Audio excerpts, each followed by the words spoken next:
जय श्री राधे। जय श्री कृष्णा। 14वां अध्याय।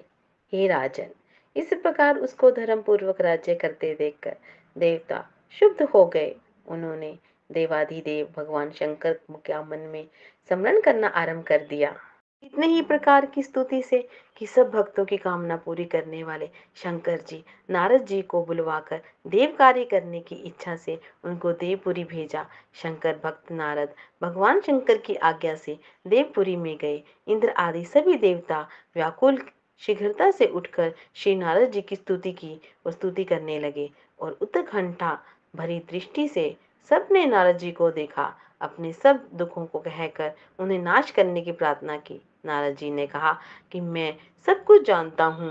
ऐसा कह देवताओं को आश्वासन देकर श्री नारद जी जलंधर की सप में आए और जलंधर ने नारद जी के चरणों की पूजा कर हंसते हुए कहा कि हे ब्राह्मण, कहिए आप कहाँ से आ रहे हैं और कहाँ पर अपने क्या क्या देखा, यहाँ कैसे आए हैं। मेरी योग्य जो सेवा हो उसके लिए मुझे आज्ञा दीजिए। जलंधर के इस प्रकार के वचन सुनकर नारद जी प्रसन्न होकर बोले, हे दानवराज, हे महाबुद्धिमान जलंधर, तुम धन्य हो, क्योंकि इस समय सब रत्नों को भोगते हुए एक तुम ही हो जो दैत्य श्रेष्ठ हो। अब आप मेरे आगमन का कारण सुनिए, जिसके लिए मैं आज आया हूँ। हे दैत्यराज, मैं स्वेच्छा से कैलाश पर्वत पर गया था। वहां 10,000 योजनों में कल्प वृक्ष का वन है। वहां पर मैंने सैकड़ों कामधेनुओं का घूमते हुए देखा है तथा यह भी देखा है कि वह उन चिंतामणि से प्रकाशित परम दिव्य, अद्भुत और सर्वमय है। मैंने वहां पार्वती के साथ स्थित शंकर जी को भी देखा है, जो सुंदर गौरव वर्ण त्रिनेत्र मस्तक पर चंद्रमा धारण किए हुए हैं। यह देखकर मुझे बड़ा आश्चर्य हुआ कि उनके समान समृद्धशाली त्रिलोक में और कोई नहीं है। हे दैत्येंद्र, उसे समय मुझे तुम्हारी भी समृद्धि का स्मरण हो आया और देखने की इच्छा से तुम्हारे पास आया हूँ। यह सुनकर जलंधर को बड़ा ही हर्ष हुआ।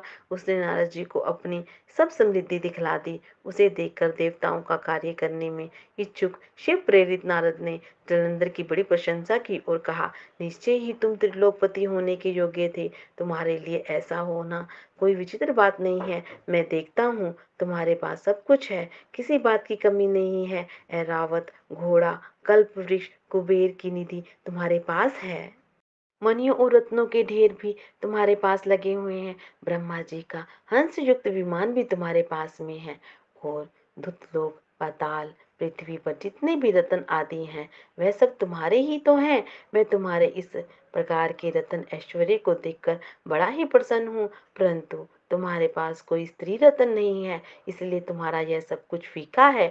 तुम कोई स्त्री रत्न ग्रहण करो। नारद जी के इस प्रकार के वचन सुनकर दैत्य काम से व्याकुल हो गया और उसने नारद जी को प्रणाम करके पूछा कि ऐसी स्त्री कहाँ मिलेगी जो सब रत्नों में श्रेष्ठ हो। यदि ऐसा रत्न कहीं मिले तो मैं उसे अवश्य लाऊंगा।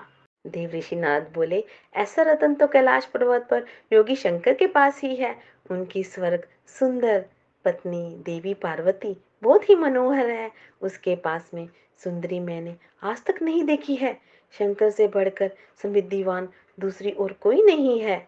उसके इस रतन की महिमा तीनों लोकों में कही जा सकती है। परम विरक्त आत्मा राम शंकर जी उसके वश में हो गए हैं। देव ऋषि नारद जी के उस दैत्य से ऐसा कहा और अन्य कार्य करने की इच्छा से आकाश मार्ग से चले गए। ओम नमो भगवते वासुदेवाय नमः।